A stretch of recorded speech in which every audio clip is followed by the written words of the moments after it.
연구소인 만큼 실험과 사례가 빠지면 섭섭하겠죠? 오늘은 타이타닉을 사랑하는 한 학생을 위해 AI와 함께 설계한 영어 수업 사례를 소개해 드리려 합니다. 칭찬 스티커부터 장모음 복습, 그리고 단락 쓰기까지. 그 전 과정에 챗GPT가 어떻게 함께 했는지 하나씩 알려드릴게요. 이 아이는 초등학생 남학생이고 타이타닉에 정말 큰 흥미를 가지고 있어요. 배의 역사, 침몰의 과정, 생존자 이야기까지 타이타닉에 관한 책이나 영상이라면 무조건 찾아보는 친구예요.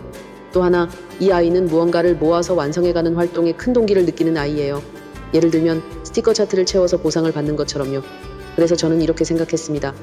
이 아이에게 필요한 건 흥미와 성취감이 동시에 살아있는 수업이야. 그리고 그 수업을 AI와 함께 만들어 보기로 했습니다. 오늘 소개할 수업의 핵심은 3가지입니다. 첫째, 아이의 흥미에 맞춰 만든 타이타닉 스티커 차트. 둘째, 장모음 단어를 활용한 타이타닉 주제의 리딩 연습. 셋째, 단락 구조 훈련. 인트로덕션, 바디 클로징을 스스로 구분하고 구성해보는 활동입니다. 이 3가지 활동과 관련해서 챗GPT를 어떻게 활용했는지 지금부터 함께 살펴보겠습니다. 첫 번째 활동은 이 아이가 가장 좋아하는 2가지를 합친 부분이었습니다. 바로 타이타닉을 주제로 한 맞춤형 스티커 차트 만들기입니다. 이 아이는 무언가를 모으고 완성해가는 걸 정말 좋아합니다. 그래서 저는 챗GPT에게 이렇게 요청했어요. 타이타닉을 멋지게 그려줘. 그리고 아래에 스티커 차트 형식으로 사용할 수 있는 20칸짜리 그리드를 함께 넣어줘. 이렇게 생성된 이미지를 컬러와 흑백으로 각각 출력했어요. 그리고 수업 시간마다 이 친구가 집중했거나 적극적으로 참여했을 때마다 컬러 스티커 조각을 한 칸씩 붙여나가도록 했습니다. 그림은 점점 완성되어 가고 아이는 매 시간 더 집중하게 되더라고요. 완성된 그림 뒤에는 작은 보상도 약속했습니다.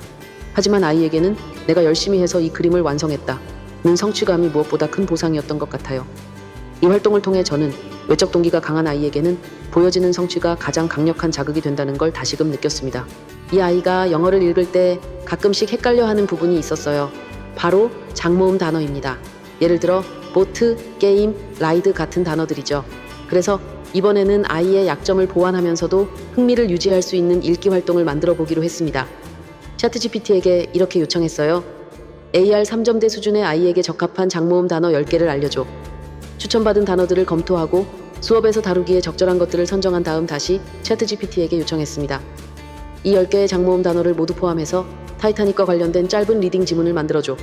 그 결과 타이타닉의 출항, 침몰, 구조 장면을 담은 간단하지만 몰입감 있는 글이 완성됐습니다.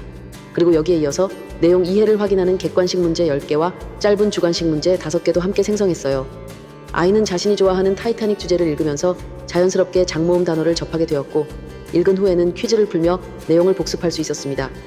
그 결과 소리와 철자를 혼동하던 단어들도 문맥 안에서 반복해서 익힐 수 있었고 아이도 이건 진짜 재밌어요 라며 더 집중하게 됐습니다. 무엇보다 인상 깊었던 건 문제풀이 이후에도 다른 타이타닉 이야기도 만들어주세요 라고 말했던 그 표정이었어요.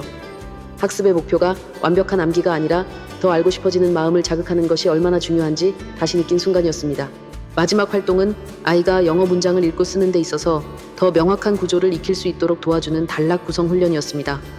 이 아이는 자신의 생각을 영어로 매우 유창하게 잘 표현하는 편이었지만 쓰기 연습을 아직 본격적으로 시작하지 않았고 문단을 구성할 때에는 도입, 전개, 마무리의 구분이 조금 모호했습니다.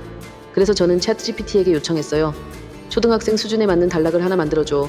Introduction sentence, body sentences, 그리고 closing sentence를 각각 구분할 수 있도록. AI가 만들어준 짧은 단락은 타이타닉에 대한 간단한 소개와 그리고 마무리까지 담고 있었고 아이 수준에 딱 맞았습니다. 그 다음 저는 아이에게 이런 지시를 했어요. 빨간색으로 인트로덕션 문장의 밑줄 긋기, 노란색으로 바디 문장의 밑줄 긋기, 파란색으로 클로징 문장의 밑줄 긋기. 학생은 처음엔 조금 헷갈려 했지만 예시를 통해 한 번 개념을 잡고 나니 정확하게 구분해내기 시작했습니다. 그리고 다음 단계로는 파라그래프 재배치 활동을 진행했어요. AI에게 이렇게 요청했죠. 새로운 단락을 3개 더 만들고 문장들을 섞어줘. 아이가 논리적인 순서로 다시 배열할 수 있도록. 아이는 제시된 문장을 읽고 가장 자연스러운 흐름을 만들기 위해 고민했고 문장을 올바른 순서로 정리한 후 다시 각 부분에 색깔 밑줄을 그으며 문단의 구조를 눈으로 확인했습니다. 이 활동을 통해 단순히 쓰는 기술을 넘어서 어떤 생각이 먼저 와야 자연스러운가를 스스로 판단하는 힘이 자라나는 걸 볼 수 있었어요. AI 덕분에 가르치는 이가 직접 다 만들지 않아도 아이 수준과 흥미에 맞춘 훈련이 가능해졌고 아이도 훨씬 더 적극적으로 참여하게 되었습니다. 오늘 소개한 이 수업은 AI가 가르치는 일을 대체한 수업이 아니었습니다. 오히려 AI 덕분에 아이를 더 깊이 이해하고 그 아이에게 더 꼭 맞는 수업을 만들 수 있었던 경험이었어요.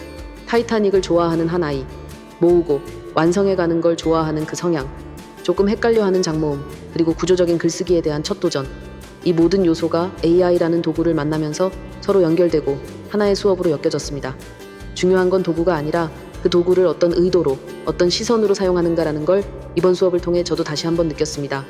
혹시 여러분도 아이 한 명 한 명의 흥미와 성향에 맞춰 조금 더 다정한 수업을 만들고 싶으시다면 AI는 생각보다 좋은 파트너가 되어줄 수 있습니다.